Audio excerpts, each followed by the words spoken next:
Joseph అయ్య గారు మరి 15 నిమిషాల్లో ముగించాలని సమయం ఇచ్చారు. కాబట్టి కొన్ని విషయాలు మాత్రము నేను షేర్ చేయగలను, మిగతా విషయము మీరు యూట్యూబ్లో చూడగలుగుతారు.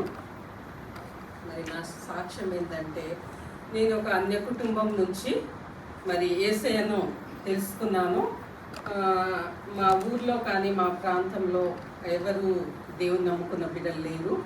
మరి నా సంబంధం వచ్చింది. అప్పుడు ఒక పాస్టర్ గారు, మరి పాస్టర్ శ్రీనివాస నాయకయ్య గారి దగ్గర సేవకుడుగా పనిచేస్తూ ఉన్నారు. ఆయన మా సంబంధం చూశారు. మరి పాస్టర్ అయ్య గారు నాకు దేవుని గురించి తెలియపరిచారు. అప్పుడు మా గృహంలో ఒక సమాధానం అనేది లేదు. మరి మా నాన్న అంటే యావరేజ్ రిచ్ మ్యాన్, బాగా రిచ్ మ్యాన్ ఏం కాదు, కానీ కొడుకులు లేరని చాలా ఏడ్చేవారు. మేము 5 ఆడపిల్లలు, 3 అన్నయ్యలు చనిపోయారు. ఆ సమయంలో అసలు దేవుడు అనేవాడు ఉన్నాడా అని నేను మరి చాలా బాధలో ఉన్నప్పుడు నాకు దేవుని గురించి చెప్పడం జరిగింది. అప్పుడు నాకు ఈ లోకంలో ఏం వద్దు, కానీ యేసయ్య సమాధానం కావాలి, నేను చనిపోయిన తర్వాత యేసయ్య దగ్గరికి వెళ్ళాలి అనే ఉద్దేశంతో దేవుని నమ్ముకున్నాను. మరి ఆ తర్వాత పాస్టర్ గారితో నాకు సంబంధం జరిగింది. మా నాన్నగారికి పాస్టర్కి ఇవ్వడం ఇష్టం లేదు. మరి గవర్నమెంట్ ఉద్యోగస్తునికి ఇవ్వాలనే ఆశ ఉండింది. కానీ దేవుడే ఆయన మనసు మార్చి మా వివాహం జరిగింది. మరి దేవుడు మాకు దీవించి చక్కని కుమార్తెనిచ్చాడు 2001లో. తర్వాత 2003లో బాబు, తర్వాత 2003లో చిన్న పాప పుట్టింది. మరి చక్కగా మా జీవితం సాగుతూ ఉంది. ఇంకా మరి నేను మెల్లమెల్లగా మరి దేవుని విషయాలు తెలుసుకోవడము, మినిస్ట్రీకి వెళ్ళడము, చిన్న పిల్లలైనా కానీ మరి పాస్టర్ గారితో విలేజ్ టు విలేజ్ మరి మినిస్ట్రీ చేస్తున్నాము. ఒక కరుణామయుడు ఫిల్మ్ చూపిస్తూ ఉన్నాము, విలేజ్ బై విలేజ్. మరి అప్పుడు మెల్లగా పిల్లలు పెద్దగయ్యారు. ఆ సమయంలో మరి ఈ ఫిలిం చూపిస్తున్నప్పుడు కొంతమంది పాస్టర్ గారిని కొట్టడం జరిగింది. మరి అంటే మత మార్పిడి చేస్తూ ఉన్నారని. మరి ఆ సమయంలో పాస్టర్ గారు అన్నోన్ కాల్స్ రావడం జరిగింది.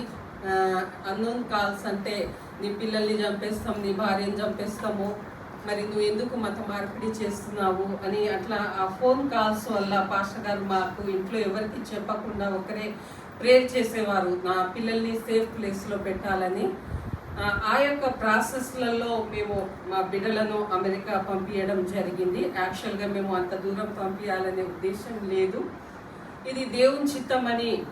మరి మా దగ్గర అయితే ఫైనాన్షియల్గా ఏమీ లేదు. మరి దేవునికే ప్రార్థన చేశాము, ప్రభువా 100% స్కాలర్షిప్ రావాలి, వీసా రావాలి, I-20 రావాలని. దేవుడు అన్ని విధాలుగా మాకు సహాయం చేసి బిడ్డల్ని అక్కడ చేర్పించడం జరిగింది. ఆ తర్వాత వాళ్ళు 1.5 year అక్కడ ఉండడం జరిగింది. సమ్మర్ వెకేషన్ ఇక్కడ వచ్చారు, మళ్ళీ వెళ్ళిపోయారు. మరి క్రిస్మస్ టైంలో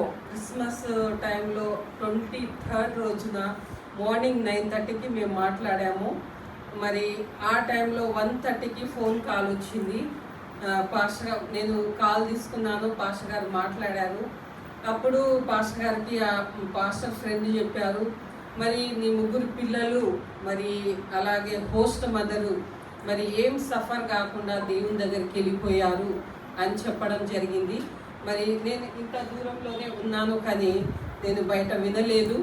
మరి పాస్టర్ గారు ఏం మాట్లాడకుండా ఫోన్ అలా పెట్టుకొని ఉన్నప్పుడు, నువ్వు ఎందుకు ఫోన్ మాట్లాడతలేవు, నువ్వు ఫోన్ పెట్టేసేయి, నాకు చెప్పిన తర్వాత మళ్ళీ మాట్లాడమని చెప్పినప్పుడు ఫోన్ పెట్టేశారు.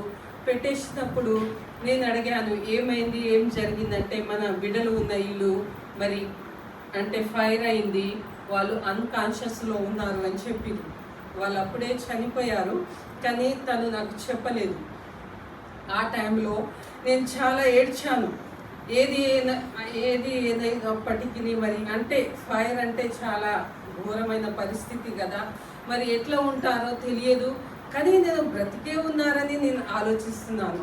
అయితే దేవునికి ప్రార్థన చేస్తున్నాను, ప్రభువా నువ్వు షడ్రక్ మెషక్ అబేద్నెగోను కాపాడిన దేవుడవు, నా బిడ్డలను కాపాడుతావు, నువ్వు మంచిగా ఉంచుతావు అని నేను దేవునికి ప్రార్థన చేసి మరి 1:30 నుంచి నైట్ వరకు ఏడుస్తూ ఉన్నాను. మరి నేను అలసిపోయాను యాక్చువల్లీ ఏడ్చి. అప్పుడు ప్రభువా, నువ్వు వాక్యంతో మాట్లాడే దేవుడు కదా, మరి పాటలతో మాట్లాడతావు, నాకు ఏ విధంగా నాతో మాట్లాడతావు అని దేవునికి అడిగినప్పుడు దేవుడు నాకు ఒక వాక్యంతో మాట్లాడారు. నిర్గమకాండము 34వ అధ్యాయం మనం తెరిచి చూసినట్లయితే 10వ వచనంలో మరి ఈ వాక్యము దేవుడు నాతో మాట్లాడిండు. అందుకు ఆయన, ఇదిగో నేను ఒక నిబంధన చేయుచున్నాను, భూమి మీద ఎక్కడనైనను ఏ జనములోనైనను చేయబడని అద్భుతములు నీ ప్రజలందరి ఎదుట చేసేదను. నీవు ఏ ప్రజల నడుమనున్నావో ఆ ప్రజలందరూ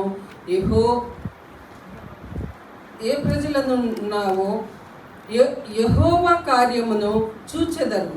నేను నీ ఎడల చేయబోవున్నది భయంకరమైనది. అంటే నేను అనుకున్నాను, నాకు పై వచనాలన్నీ మంచిగా అర్థమైంది. ఎట్లా అంటే మరి ఆయన ఒక నిబంధన చేయుచున్నాడు, భూమి మీద ఎక్కడనైనా ఏ జనములోనైనా చేయబడని అద్భుతములు నీ ప్రజలందరి ఎదుట చేసేదను. మరి నేను చేయబోన్నది భయంకరమైనదని లాస్ట్ వర్డ్ ఉంది. ఆ వర్డ్ నాకు అర్థం కావట్లేదు, ఏమైంది? పై వచనాలు మంచిగా ఉన్నాయి, కింది వచనం ఏమైందని నేను పాస్టర్ గారిని అడిగినప్పుడు ఏదో మన మంచి కొరకే ఉంటుంది అని చెప్పేశారు. అంటే నేను ప్రతిసారి ఏదైనా అర్థం కానప్పుడు అడిగితే ఇక దాటేస్తూ ఉంటారు. నువ్వే చదువుకొని అర్థం చేసుకోవాలి, ఇట్లా ఎన్ని రోజులు అడుగుతావు నాకు అని చెప్పేవారు. కానీ ఈరోజు ఏం చెప్తలేరు, అది ఫోటో తీసుకొని మరి అన్ని గ్రూప్లలో పెట్టి ఉన్నారు. అయితే చెప్తలేరు కాబట్టి నేను వదిలేసి ఆ వచనం గురించి నేను ఆలోచన చేయలేదు. అదే రోజు మేము టికెట్ బుక్ చేసుకొని మరి అమెరికా దేశానికి బయలుదేరినప్పుడు మరి మేము డాలస్లో దిగినప్పుడు నా పిల్లలు లేకుండా అయితే నేను రిటర్న్ ఇండియాకి వెళ్ళను, నేనైతే జీవించలేను అని నేను అనుకుంటున్నాను. మరి నా ముందు ఏడవట్లేరు, ఏం మాట్లాడతలేరు. కానీ నాకు మరి యోబు గురించి చెప్పారు పాస్టర్ గారు. మరి చెప్పినప్పుడు నేను అనుకున్నాను, యోబు లాంటి భార్యగా నేను ఉండదలుచుకోలేను, కష్టమైన సుఖమైన దేవునికే మహిమపరుస్తాను అని నేను నిర్ణయించుకున్నాను.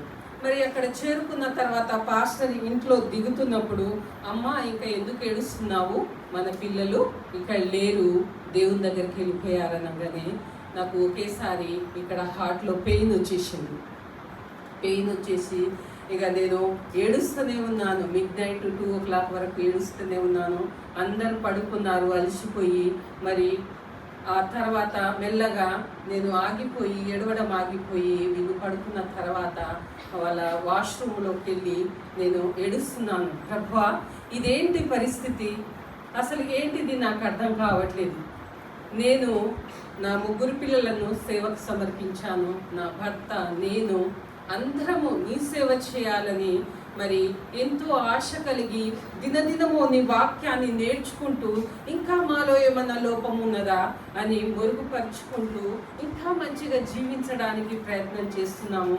మరి నీ పేరు మీద ఏమన్నా డబ్బు తీసుకొచ్చి తిన్నామా, ఏదైనా ఆస్తులు సంపాదించామా, మరి బయట ఎన్నో జరుగుతున్నాయి, కానీ మా జీవితం నీకు తెలియదా, ఎందుకు జరిగింది అట్లా అని నేను దేవునితో మాట్లాడుతున్నాను. నేనైతే మరి ఊర్లో ఏమనుకుంటారు, నేను ఒక అన్న కుటుంబంలో నుంచి వచ్చాను, ఎవ్వరు దేవుళ్ళలోకి రాలేదు, మరి వాళ్ళు ఏమనుకుంటారు, స్టైల్ కొట్టుకుంటూ అమెరికా దేశం పంపించింది, మరి చంపుకొని ఇండియా తీసుకొని వచ్చిందంటారు. దేవా, నా బిడ్డలు లేకుండా నేను జీవించలేను, అసలు నా బిడ్డలు లేనిది నా లైఫ్ లేదు, నా వల్ల కాదు, ఎవరి కొరకు నేను జీవించాలి అని నేను దేవునితో మాట్లాడుతున్నాను. చాలా షార్ట్ ఏజ్ కదా, చిన్న ఏజ్ కదా, నేనేం ఎంజాయ్ చేశాను అని దేవునితో చెప్తున్నప్పుడు దేవుడు ఏమంటున్నారంటే, ఇన్ని రోజులు నీకు ఎంజాయ్ చేయడానికి ఇచ్చాను, మరి ఇప్పుడు నా సేవ పరిచర్య చేయించుకోవడానికి తీసుకున్నాను. మరి నా రాకడ ఎంతో దూరంలో లేదు, ఇంత దూరంలోనే ఉంది, నేను త్వరగా రాబోతున్నాను కాబట్టి తీసుకున్నాను. మరి యూత్ బిడ్డలందరూ పాపంలో, డ్రగ్స్లో, టీవీలో, యూట్యూబ్లో మరి నానా విధాలుగా వారు చెడిపోతూ ఉన్నారు. కాబట్టి ఈ చిన్న బిడ్డలను నేను, వీళ్ళ మరణాలను నేను ఒక సువార్తగా నేను వాడుకుంటాను. కాబట్టి ఒక సాక్ష్యంగా నువ్వు నిలబడి అనేక ప్రాంతాలు తిరిగి ఈ విషయము మదర్స్కి చెప్పాలి, మరి బిడ్డలకు, యూత్ బిడ్డలకు చెప్పాలి. మదర్స్ ఏం చేస్తున్నారు? మనీ మేకర్స్ అయిపోయారు. వాళ్ళ బిడ్డల్ని మరి కరెక్ట్ వేలో నడిపిస్తలేదు, మరి దేవుని గురించి పరిచయం చేస్తలేరు, మరి వాళ్ళను సరైన దారిలో నడిపిస్తలేరు, ప్రార్థన చేస్తలేరు. మరి దేవుని నమ్ముకున్న బిడ్డలు ఏం చేస్తున్నారు? హాయిగా నిద్రిస్తూ ఉన్నారు, ప్రార్థన చేస్తలేరు అని దేవుడు నాతో మాట్లాడటం జరిగింది. ఒకని తల్లి ఆదరించినట్లు నేను నిన్ను ఆదరిస్తాను, నిన్ను విడువను, నిన్ను ఎడబాయను, మరి శాశ్వతమైన ప్రేమతో నేను ప్రేమిస్తాను. ఇప్పుడు వెనక ఏం జరిగిందనేది నువ్వు చూడకు, మరి ముందున్న వాటి కొరకు నువ్వు పరిగెత్తు. మరి ఎన్నో వాక్యాలతో దేవుడు నాతో మాట్లాడింది. మరి ఆ యొక్క 27 days పట్టింది పిల్లలకు సమాధి చేయడానికి. ఒక డైరీ నిండిపోయింది. ఆ పాటలే కానీ, వాక్యాలే కానీ, దేవుడు మరి ఆ దినాల్లో నాకు శక్తి ఎక్కడి నుండి వచ్చిందంటే దేవుని వాక్యం ద్వారానే శక్తి వచ్చింది. అసలు నేను నా మాటలే కానీ, నా పాటలే కానీ, నేను సాక్ష్యం చెప్పుకుంటూనే ఉన్నాను, మరి ఏడ్చుకుంటా కూర్చోలేదు.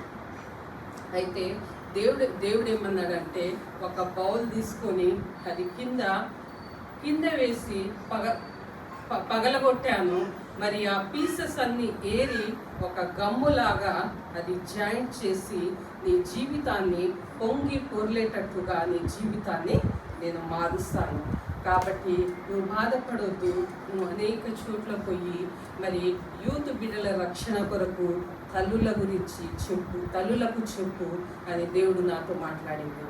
ఇంకా చాలా విషయాలు మాట్లాడిండు, కానీ మనకు సమయం లేదు కాబట్టి నేను చెప్పలేకపోతున్నాను. అయితే ఈ వాక్యము నేను ఎప్పుడు నా ఫేస్బుక్లో పెట్టుకునేదాన్ని. పాస్టర్ గారు, మా చిన్న పాప ఇది చేసినప్పుడు నాకెందుకో ఈ వాక్యం చాలా నచ్చింది. యెహోవా యందు భయభక్తులు గల వారి చుట్టూ ఆయన దూత కావలి ఉండి వారిని రక్షించును. అయితే నాకు ఈ వాక్యం చాలా ఇష్టమై ఫేస్బుక్లో పెట్టుకున్నాను. అయితే నా బిడ్డలను దేవుడు ఏం చేశాడంటే, కింద అంతా ఫైర్ అయిపోయి ఆ యొక్క ఏమంటారు పొగతోనే, మరి ముక్కులో నుంచి పొగపోయి వాళ్ళు దేవుని దగ్గరికి వెళ్ళిపోయారు. కానీ వాళ్ళు ఏం సఫర్ కాలేదు, ఫైర్ టచ్ కాలేదు, వాళ్ళ బెడ్కు ఫైర్ టచ్ కాలేదు. అది గొప్ప నాకు అంటే రిలీఫ్ అనిపించింది. అంటే వాళ్ళు సఫర్ అవుతూ మరి ప్రాణాలు వదిలితే ఎట్లా ఉండేదో నాకు తెలియదు, కానీ మరి సఫర్ కాకుండానే దేవుడు క్షేమంగా ఆయన యొక్క రాజ్యానికి తీసుకొని వెళ్ళిపోయాడు. కాబట్టి దేవుడు దినదినము నన్ను మరి ఓదారుస్తూ ఉన్నాడు, నాకు చాలిన దేవుడై ఉన్నాడు. మనకు సమస్యలు వస్తాయి, సమస్యలు రావు అని కాదు, కానీ వాక్యంతోనే మనం బలపరుచుకుంటూ మరి వాక్యంతోనే నడుచుకుంటూ అనేకులకు సాక్షులుగా ఉంటూ మరి యేసయ్య నామానికి మహిమ తెచ్చే వారముగా జీవిస్తేనే మనకు దేవుని దగ్గర గొప్ప కిరీటం ఉంటుందని ఒకసారి గుర్తు చేస్తున్నాను.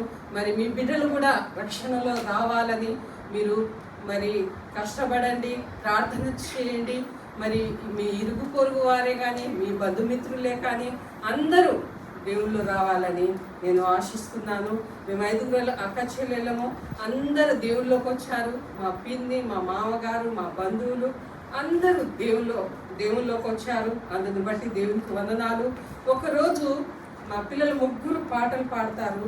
అయితే చాలా నాకు వాళ్ళ వాయిసెస్ గుర్తుకొస్తున్నాయి. ఆఫ్టర్ 3 months అయితే చాలా ఏడుస్తున్నాను. ప్రభా, అందరి పిల్లలు వాళ్ళ మమ్మీస్తో గంటలు గంటలు మాట్లాడతారు, వాళ్ళ హృదయం ఇప్పి మాట్లాడతారు. నేను ఎవరితో మాట్లాడను దేవా.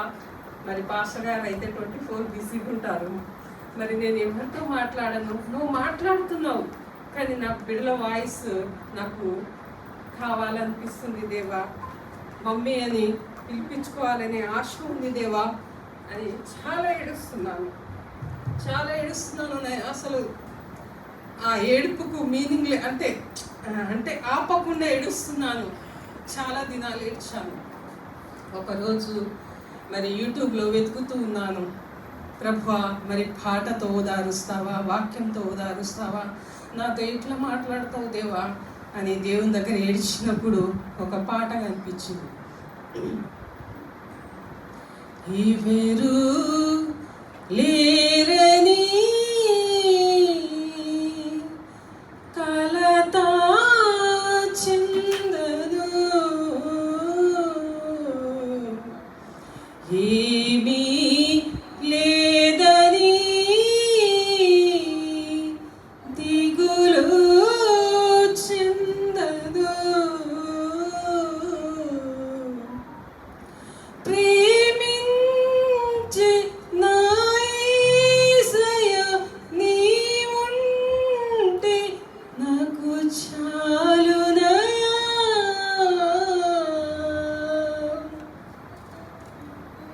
ముదిమి వచ్చు వరకు చంకన మోయువాడా, తల్లి మరిచినా అందరూ విడిచినా ఎత్తుకొని ముద్దులాడి చిరదీసి యేసయ్యా, నీవుంటే చాలయ్యా. ఎవరు లేరని కలతా చెందను, ఏమీ లేదని దిగులు చెందను. ప్రేమతో పిలిచేవారు ఇలలో ఎవరు లేరు, చిరునవ్వుతో పలకరించి కృప చూపి చెరదీసి బలపరచిన యేసయ్యా, నీవుంటే చాలయ్యా. లేమి బ్రతుకులోన నన్ను ఆదరించి దేవా, ఏమీ లేకున్నా ఎవరు రాకున్నా సమకూర్చి నెమ్మదించి దీవించి యేసయ్యా, నీవుంటే చాలయ్యా. హల్లెలూయా. బాధతో పాట వస్తలేదు, సారీ. మనం అనుకుంటాము తోటి కోడళ్ళు మాట్లాడతలేరు, అత్త మాట్లాడతలేదు, మామ మాట్లాడతలేరు. ఈ లోకంలో చాలా ఛాలెంజెస్ ఉంటాయి. కానీ యాజ్ ఏ బిలీవర్గా నువ్వేం చేస్తున్నావు? నిన్ను వలె నీ పొరుగు వారిని ప్రేమించు, దేవుడిచ్చిన ఆజ్ఞ. కాబట్టి ప్రతిదానికి ఆర్గ్యుమెంట్స్ భర్తలతో, భార్యలతో, బిడ్డలతో దేవుడిచ్చిన అవకాశాన్ని మనం పోగొట్టుకోవద్దు. నేను అనుకుంటా, నేను రావాలని ఎప్పుడు ఊహించలేదు ఈ చర్చికి. మరి ఇది దేవుని నడిపింపు అనుకుంటా, దేవుని హెచ్చరిక అనుకుంటా. మరి అందరితో కలిసిమెలిసి ప్రేమ కలిగి దేవుడిచ్చిన ఈ షార్ట్ లైఫ్ని ఎప్పుడు వెళ్ళిపోతామో తెలియదు. అందరితో ప్రేమ కలిగి జీవించడము దేవునికి ఇష్టమైన ఆజ్ఞ. కాబట్టి మనము ప్రేమ కలిగి, పొరపాట్లు అవుతూ ఉంటాయి, భర్తల సైడు, భార్యల సైడు, పిల్లల సైడు, అత్తమామల సైడు, తల్లి తండ్రి సైడ్ అవుతూ ఉంటాయి. కానీ యాజ్ ఏ బిలీవర్గా, దేవుని నమ్ముకున్న బిడ్డగా నువ్వు మార్పు చెందుకొని మార్పు కలిగి జీవిస్తేనే మరి యేసయ్య బిడ్డగా నువ్వు ఉండగలుగుతావు. అదర్వైజ్ నీకు ఆ అర్హత లేదు, నాకు కూడా లేదు. హల్లెలూయా. మరి ఈ అవకాశాన్ని ఇచ్చిన పాస్టరయ్య గారికి, మరి జోసఫయ్య గారికి, మరి సంఘస్థులందరికీ నా యొక్క హృదయపూర్వక వందనాలు. Thank you.